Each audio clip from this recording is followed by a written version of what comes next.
Chapter 107. The ruler of Wei hands over the power to Sima Yi. Jiang Wei is defeated at Oxhead Hills. Sima Yi was very pleased to hear that Cao Shuang and his party were to follow the ruler of Wei on a visit to the tombs combined with a hunt, for it meant that the whole enemy faction left the city. Accordingly, Cao Shuang and his three brothers Cao Shi, Cao Shun, Cao Yan, and his friends He Yan, Deng Yang, Ding Mi, Bi Gui, Li Sheng, and others, left the capital with the emperor. As soon as they left, Sima Yi entered with his authority as imperial guardian, gave Gao Ru, minister of the interior, provisional command of the army, and sent him to seize the camp of Cao Shuang. A similar command was given to Wang Guan, supervisor of the palace, to replace Cao Shi as commander of the center army, and to occupy his camp. Having secured his position thus, Sima Yi and his supporters went to the palace of the Empress Dowager.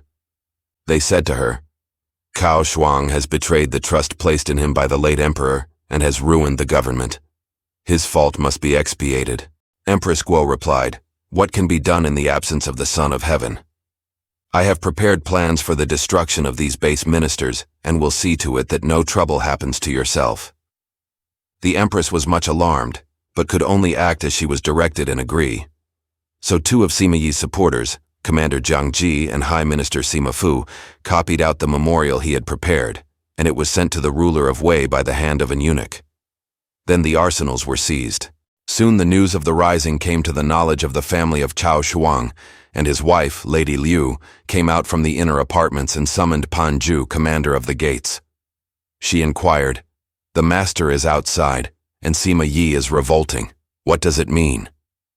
"Your ladyship need feel no alarm. Let me go and find out the truth," said Pan Ju.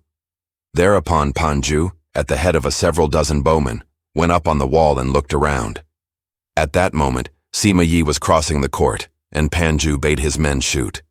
Sima Yi could not pass, but Sun Qiao, one of his generals, said, "You must not shoot at the imperial guardian. He is on public service." Thrice, Sun Qiao urged his chief not to let the men shoot, and so Pan Ju desisted. Sima Yi went across, guarded by his son Sima Zhao. Then he went out of the city and camped on River Luo at the floating bridge. When the revolution began, one of Cao Shuang's officers, Liu Bei by name, took counsel with military advisor Xin Chang. "Now that this revolt has begun, what should we do?" "Let us go to the emperor with what troops we have," replied Xin Chang. "Perhaps the best course," replied Liu Bei. And Xin Chang went into the inner chamber to get ready to start. There he met his sister, Xin Xianying, who asked the meaning of all this haste.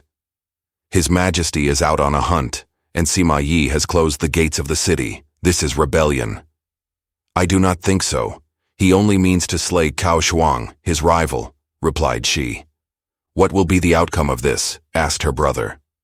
"Cao Shuang is no match for Sima Yi," replied she. "If Sima Yi asks us to join him, should we?" asked Xin Chang. Xin Xianying replied, "You know what a true man should do. When a man is in danger, there is the greater need for sympathy. To be of Cao Shuang's people and desert him in an emergency is the greatest of evils." This speech decided Xin Chang, who went with Liu Bei. At the head of some 20 horsemen, they forced the gate and got out of the city. When their escape was reported to Sima Yi, he thought that Huan Fan would surely try to follow their example, so he sent to call him. However, on the advice of his son, Huan Fan did not answer the summons, but decided to flee. He got into his carriage and drove hastily to the south gate. But the gate was barred.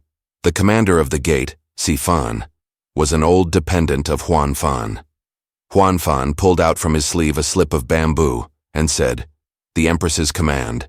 Open the gate for me." "Let me look," said Si Fan. "What? How dare you, an old servant of mine, behave thus?" Si Fan let Huan Fan pass. As soon as he had got outside, Huan Fan shouted to Si Fan, "Sima Yi has raised a revolt, and you had better follow me." Si Fan realized that he had made a mistake and chased after Huan Fan, but failed to come up with him. "So the bag of wisdom has got away too. That is a pity, but what can we do?" said Sima Yi, when they reported the escape.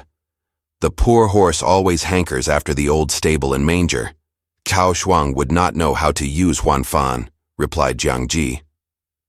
Then Sima Yi called to him Shu Yun and Chen Tai and said, "Go you to Cao Shuang and say that I have no other intention than to take away the military power from him and his brothers." As soon as they had left, he called Yin Damu and ordered Jiang Ji prepare a letter to be taken to Cao Shuang by Yin Damu. Said Sima Yi, "You are on good terms with the man, and are the fittest person for this mission. Tell him that Jiang Ji and I are concerned solely with the military powers in the hands of himself and his brothers, as we have sworn, pointing to River Luo." So Yin Damu went his way.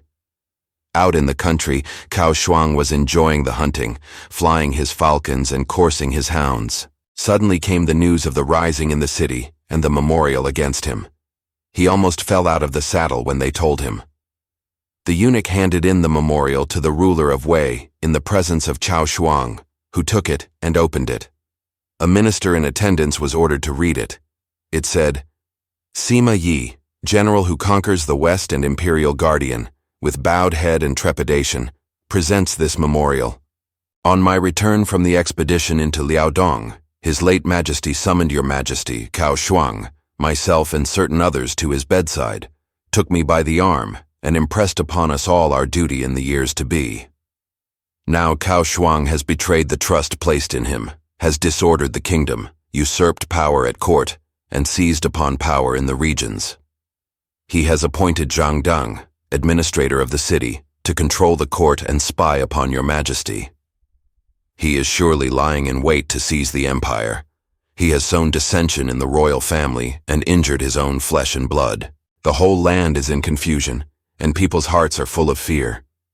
All this is opposed to the injunctions of His late Majesty and his commands to me. Stupid and worthless as I am, yet I dare not forget the words of His late Majesty. My colleagues, Jiang Ji and Sima Fu, agree that Cao Shuang is disloyal at heart, and great military powers should not be entrusted to him or his brothers. I have memorialized Her Majesty and obtained her authority to act. All military powers have been wrested from the hands of Cao Shuang, Cao Shi, and Cao Shun, leaving them only the simple title of lordships, so that hereafter they may be unable to hinder or control Your Majesty's actions.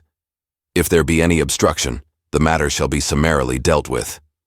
Although in ill health, as a precautionary measure, I have camped at the floating bridge, whence I write this." When they had made an end of reading, the ruler of Wei turned to Cao Shuang and said, "In the face of such words, what mean you to do?" Cao Shuang was at a loss and turned to his younger brother, saying, "What now?" Cao Shi replied, "I remonstrated with you, but you were obstinate and listened not. So it has come to this. Sima Yi is false and cunning beyond measure.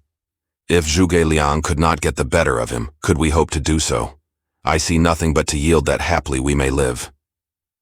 Just at this moment, arrived advisor Xin Chang and Commander Lu Zhu. Cao Shuang asked what tidings they brought. They replied, "The city is completely and closely surrounded. Sima Yi is camped on the river at the floating bridge, and you cannot return. You must decide how to act at once." Then galloped up Huanfan, who said, "This is really rebellion. Why not request His Majesty to proceed to Xuchang till regional troops can arrive and deal with Sima Yi?" Cao Shuang replied, "How can we go to another place when all our families are in the city?" Said Huanfan, "Even a fool in this crisis would think only of life. You have the Son of Heaven with you here and command all the forces of the empire. None would dare disobey you, and yet you march quietly to death." Cao Shuang could not decide to strike a blow for safety. He did nothing but snivel. Huanfan continued, "We can reach Xuchang tonight. The stay in Xuchang would be but brief, and there are ample supplies for years. You have forces at your call at the South Pass. You hold the seal of Minister of War, and I have brought it with me. Everything is in your favor. Act. Act at once. Delay is death." "Do not hurry me," said Cao Shuang. "Let me think it over carefully." Then came Shu Yun and Chen Tai, the two messengers of Sima Yi, and said, "The Imperial Guardian desires only to strip the military power of the Regent Marshal. If the Regent Marshal yields, he may return peacefully to the city." Still Cao Shuang hesitated. Next arrived Yin Damu, saying, "The Imperial Guardian had sworn by River Luo to the singleness of his aim. Here is letter of Minister Jiang Ji, The regent marshal should relinquish the military power and return to the palace in peace. When Cao Shuang seemed disposed to accept the assurance of Sima Yi, Huan Fan inveighed against it, saying, "You are a dead man if you listen to the voice of these people." Night found Cao Shuang still vacillating. As twilight faded into darkness, he stood, sword in hand, sad, sighing, and weeping. And morning found him still trying to make up his mind. Huan Fan again urged him to decide upon some course. "You have had a whole day and a whole night for reflection, and must decide," said he. "I will not fight. I will yield all. Being a wealthy man is enough," said Cao Shuang, throwing down his sword. Huan Fan left the tent wailing. "Cao Zhen might boast of his abilities, but his sons are mere cattle," said he, weeping copiously. The two messengers, Shu Yun and Chen Tai, bade Cao Shuang offer his seal of office to Sima Yi, and it was brought. But First Secretary Yang Zong clung to it, and would not give it up, saying, "Alas, that you, my lord, should resign your powers and make such a pitiful surrender. For surely you will not escape death in the eastern marketplace. The imperial guardian will surely keep faith with me," said Cao Shuang. The seal was borne away, and Cao Shuang's generals and soldiers, thus released from the bonds of discipline, dispersed, and the hosts melted away. When the Cao brothers reached the floating bridge, they were ordered to go to their dwellings, and they went. Their supporters were imprisoned to await the edicts of the emperor. Cao Shuang and his friends, so lately all-powerful, entered the city alone, without even a servant following. As Huan Fan approached the bridge, Sima Yi, from horseback, pointed his whip disdainfully at him and said, "What brought you to this?"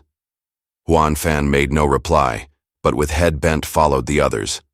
It was decided to request the emperor to declare the hunt at an end and order a return to the city. Cao Shuang, Cao Shi, and Cao Shun were confined in their own house, the gate whereof was fastened with a huge lock, and soldiers were set to guard it round about. They were sad and anxious, not knowing what would be their fate. Then Cao Shi said, "We have but little food left. Let us write and ask for supplies. If Sima Yi sends us food, we may be sure he does not intend harm." They wrote, and 100 carts of supplies were sent. This cheered them, and Cao Shuang said, "Our lives are safe in the hands of Sima Yi." Sima Yi had Zhang Dang arrested and put to the question. Zhang Dang said, "I am not the only one who has tried to subvert the government. He Yan, Deng Yang, Li Sheng, Ding Mi, and Bigui are all involved in the plot." So they were arrested, and, when interrogated, confessed that a revolt had been arranged for the 3rd month. Sima Yi had them locked in one long wooden collar. The commander of the gates, Si Fan, testified, "Huan Fan has imposed upon me with a pretended command from Her Majesty, and so has escaped out of the city. Beside, he has said the imperial guardian was a rebel." Then said Sima Yi, "When a person maligns another and is false, the punishment for such a crime as he imputes falls upon his own head." Huan Fan and those with him were thrown into prison. Presently, Cao Shuang and his brothers, all persons connected with them, and their clans were put to death in the marketplace. All the treasures of their houses was sent to the public treasury. Now there was a certain woman of the Xiaohu family, who had been wife to Wen Shu, a second cousin of Cao Shuang. Early left a childless widow, her father wished her to marry again. Lady Xiaohu refused, and cut off her ears as a pledge of constancy. However, when the Caos were all put to death, her father arranged another marriage for her, whereupon she cut off her nose. Her own people were chagrined at her obstinate determination. "For whom are you keeping your vow?" said they. "Man is but as the light dust upon the tender grass, and what is the good of mutilating your body?" The woman replied, weeping, "I have heard that honorable persons do not break a vow of chastity for the sake of wealth, and the hearts of righteous persons are constant unto death regardless of all losses. While the house of Cao enjoyed prosperity, I remained faithful. How much more should I be true now that it has fallen upon evil days? Can I act like a mere beast of the field?" The story of her devotion came to the ears of Sima Yi, who praised her conduct and allowed her to adopt a son to rear as her own and so continue the family. A poem says, "What is a man to be mindful of? A grain of dust on a blade of grass." Such virtue as Lady Xiaohu had, stands out sublime as the ages pass. This fair young wife of gentle mien dared all to maintain her purpose high. What people, though strong in the flush of life, have equaled her in constancy? After Cao Shuang had suffered death, Jiang Ji said to Sima Yi, Xin Chang and Lu Zhu and others who had been of his party had forced the gate and joined the rebels. Yang Zong had opposed the surrender of the seal of the late minister. They deserve punishment. However, no action was taken against them. They are righteous people who serves their master faithfully, said Sima Yi, and he even confirmed these men in their offices. Xin Chang sighed. Had I not listened to the advice of my sister, I would have walked in the way of unrighteousness. A poet has praised his sister, Xin Xianying. You call him lord and take his pay, then stand by him when danger nears. Thus to her brother spoke Xin Xianying, and won fair fame though endless years. A general amnesty was extended to all Cao Shuang's partisans, and no officer was removed or dismissed for having supported the late order of things. All were left in possession of their property, and soon all was tranquility. However, it is to be noted that Heian and Deng Yang met the unhappy end that Guan Lu had foretold for them. The seer Guan Lu was deeply read in all the lore of the ancient sages. Thus he could see events to come as clear as those of former ages. And he perceived the soul of Heian, already in the veil of gloom, and knew the outer shell of Deng Yang was hastening to an early tomb. After his recovery of power, Sima Yi was made prime minister and received the 9 dignities. Sima Yi refused these honors, but the ruler of Wei insisted and would take no denial. His 2 sons were made assistants to their father, and all state affairs fell under the control of these 3. However, Sima Yi remembered that one man, Xiahou Ba, a member of the Chao clan, still commanded at Yongzhou. In his position, Xiahou Ba might be a real danger, and he must be removed. So an edict was issued, calling him to capital Luoyang to discuss affairs. Upon receiving this call, Xiahou Ba was shocked. But instead of obeying this call, he declared himself a rebel, and he had a force of 3,000 troops to support him. As soon as this was known, Guo Huai marched to suppress the malcontent. The 2 armies were soon face to face, and Guo Huai went to the front and began to revile his opponent. How could you rebel against the ruling house, you who are of the same clan as our great founder, and you who have always been treated generously? Xiahou Ba replied, My forefathers served the state right well, but who is this Sima Yi that he has put to death my kinspeople and would now destroy me? What is his aim, if it be not to usurp the throne? If I can cut him off and so frustrate his design, I shall at least be no traitor to the state. Guo Huai rode forward to attack, and Xiahou Ba advanced to the encounter. They fought some 10 bouts, and then Guo Huai turned and fled. But this was only a feint to lead on his enemy, for ere Xiahou Ba had gone far, he heard a shout behind him, and turned to see Chen Tai about to attack. At the same moment Guo Huai turned again, and thus Xiahou Ba was between 2 fires. He could effect nothing, so he fled, losing many troops. Soon he decided that his only course was to flee to Hanzhong and to surrender to the ruler of Shu. Wherefore he went into Hanzhong to see if haply the latter ruler would accept his services. When Jiang Wei heard of his desire to surrender, he had doubts of Xiahou Ba's sincerity. However, after due inquiry, Jiang Wei was satisfied and allowed the renegade from Wei to enter the city. After making his obeisance, Xiahou Ba, with many tears, told the story of his wrongs. Jiang Wei expressed sympathy.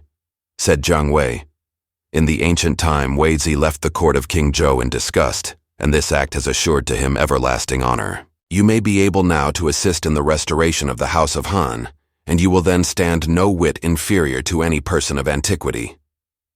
A banquet was ordered, and while it was being prepared the host talked of affairs in capital Luoyang. Said Jiang Wei, The Simas are now most powerful and in a position to carry out any scheme they planned. Think you that they have any intentions against Shu? The old traitor has enough to do with his rebellion. He has no leisure to trouble about any outside matters. However, 2 other young leaders in Wei have lately come to the front, and if Sima Yi sent them against Shu and Wu, it might go ill with you both. And who are these 2? One is named Zhong Hui, a man of Changsha. He is a son of the former imperial guardian Zhong Yao. As a mere boy, he was noted for being bold and smart. His father used to take him and his brother, Guan Yu, to court. Zhang Hui was 7 and his brother a year older. Emperor Pai noticed one day that the elder boy was sweating and asked him the reason. Guan Yu replied, "Whenever I am frightened, the sweat pours out." Then Emperor Pi said to the other boy, "You do not seem frightened." And Zhang Hui replied, "I am so frightened that the sweat cannot come out."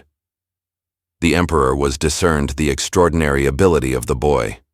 A little later, Zhang Hui was always studying books on war and tactics and became an able strategist, so that he won admiration from both Sima Yi and Jiang Ji. Zhang Hui is being a secretary in the palace.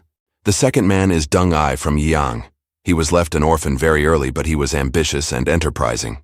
If he saw lofty mountains or wide marshes, he always looked for those points where soldiers might be stationed, or depots of provisions made or combustibles laid. People ridiculed him, but Sima Yi saw there was much to admire and employed the young man on his staff. Deng Ai had an impediment in his speech, so that he called himself Deng Eng Ai, and Sima Yi used to make fun of him, and asked him one day how many there were of him, since he called himself Deng Eng Ai. Deng Ai at once replied, "There is only one phoenix when they say, 'O phoenix, O phoenix.'" This ready repartee shows the quickness of his intellect, and you may well be on your guard against him and the other, for they are to be feared. "I do not think them worth even talking about," replied Jiang Wei. Jiang Wei took Xiahou to Chengdu and presented him to the latter ruler. Jiang Wei said, Sima Yi had slain Cao Shuang, and he wanted to bait Xiahou, who yielded to Shu.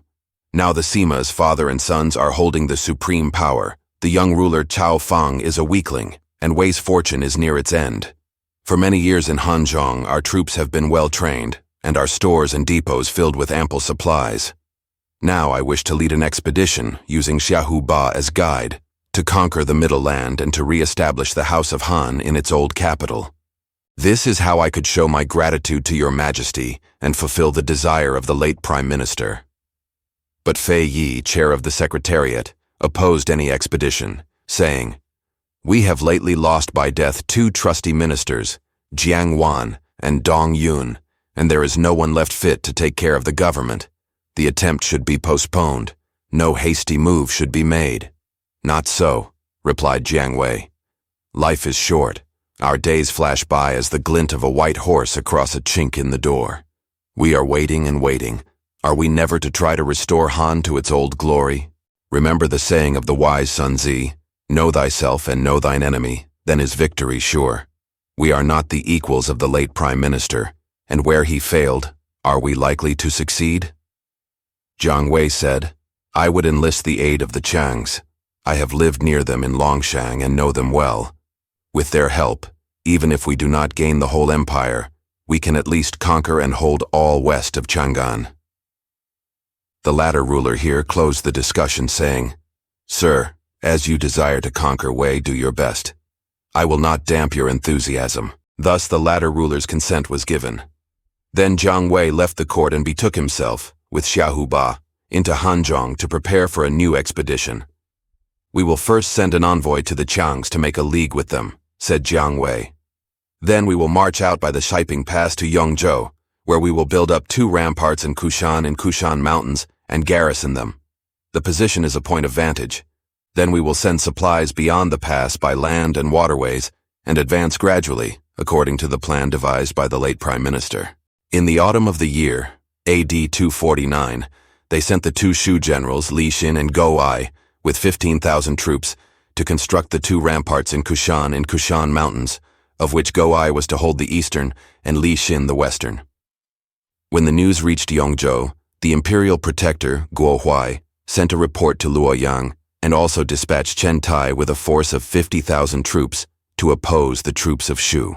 When that army arrived, Li Xin and Gu Ai led their troops to meet it, but their armies were too weak to stand such a large force, and they once more retired into the city. Chen Tai ordered his army to lay siege and occupy the road that led to Hanzhong, so that supplies were cut off.